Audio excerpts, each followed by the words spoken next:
முடிச்சிட்டிங்க. ஆனால் என்ன varnish use பண்ணணும்னு தெரியல. இந்த வீடியோவை முழுசாக பாருங்கள். There are 6 types of varnish. First டைப்புன்றது கிளாஸ் வார்னிஷ். பேரில் இருக்கிற மாதிரியே கிளாஸியாக இருக்கும், சீக்கிரமாக காஞ்சி போயிடும். நீங்கள் பெயிண்டிங் பண்ணியிருக்கீங்க, அது ரொம்ப டீட்டெயில்டாக இருக்குன்னா அந்த கலரோட வைப்ரன்சி, அந்த டீட்டெயிலிங்லாம் கொஞ்சம் இன்னும் என்ஹான்ஸ் பண்ணி காட்டும். செகண்ட் டைப்புன்றது மேட் வார்னிஷ். இது வந்து ஒரு நான் ரிஃப்ளெக்டிவான லுக் கொடுக்கும், கொஞ்சம் டல்லாக இருக்கிற மாதிரி இருக்கும். நீங்கள் அவ்வளோ டீட்டெயில்டான பெயிண்டிங் பண்ணலை அப்படின்னா this will help you to hide imperfections. என்ன சொல்லணும் அப்படின்னா ரொம்ப பர்ஃபெக்டாக இல்லைன்னு உங்களுக்கு தோணுச்சு அப்படின்னா you can definitely use matte varnish. Third டைப்புன்றது சாட்டின் வார்னிஷ். இந்த வார்னிஷ் வந்து கிளாஸியாகவும் இருக்காது, அதுக்குன்னு சொல்லிட்டு ரொம்ப மேட்டாகவும் இருக்காது.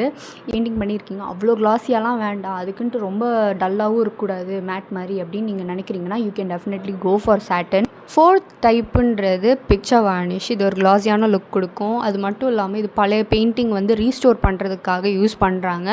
அது மட்டும் இல்லாமல் இப்போ ஒரு பழைய பெயிண்டிங்கில் நீங்கள் இது யூஸ் பண்ணுறதுனால இந்த பெயிண்டிங் இப்போ எப்படி இருக்கும் இது யூஸ் பண்ணதுக்கப்புறம் அப்படின்னா ஒரு வெட்டான ஒரு வைப்ரன்சி லுக், ஒரு புதுசாக பண்ண பெயிண்டிங் எப்படி இருக்குமோ அந்த மாதிரியான ஒரு லுக்கு கொடுக்கும். ஃபிஃப்த் டைப்புன்றது ஸ்ப்ரே வார்னிஷ். இது மேட், சாட்டின் அண்ட் கிளாஸில் அவைலபிளாக இருக்குது. நீங்கள் வந்து ப்ரஷ் ஸ்ட்ரோக்ஸ் எனக்கு வந்து தெரியக்கூடாது, வார்னிஷ் அடித்தா ஓவர் அப்ளை பண்ணாமல் இருக்கணும். அது மட்டும் இல்லாமல் பெரிய பெரிய சர்ஃபேஸ்லலாம் நீங்கள் வரைஞ்சிருக்கீங்க அப்படின்னா you can definitely go for spray varnish. Spray varnish use பண்ணும்போது என்ன ஒரு பெனிஃபிட் அப்படின்னா இது மோஸ்ட் ஆஃப் த டைமும் பெயிண்டிங்கோட சர்ஃபேஸை வந்து டிஸ்டர்ப் பண்ணாது. வேறஸ் நீங்கள் நார்மலான ஒரு லிக்விட் வார்னிஷ் வந்து ப்ரஷ்ஷால் நீங்கள் கோட்டிங் கொடுக்குற டைமில் there are some chances that you will ruin your painting.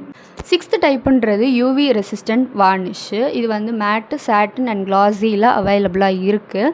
இது என்ன பண்ணும் அப்படின்னா சன்ஸ்க்ரீன் எப்படி சன்லேருந்து ப்ரொடெக்ட் பண்ணுவோ அதே மாதிரி பெயிண்டிங்கை வந்து யூவி லைட்லேருந்து ப்ரொடெக்ட் பண்ணும். This prevents the paint from fading and also discolouration. Paint வந்து எல்லோ கலராக மாறும் சம்டைம்ஸ், ஸோ அது மாறாமல் இருக்கிறதுக்கு இது வந்து ப்ரிவெண்ட் பண்ணும்.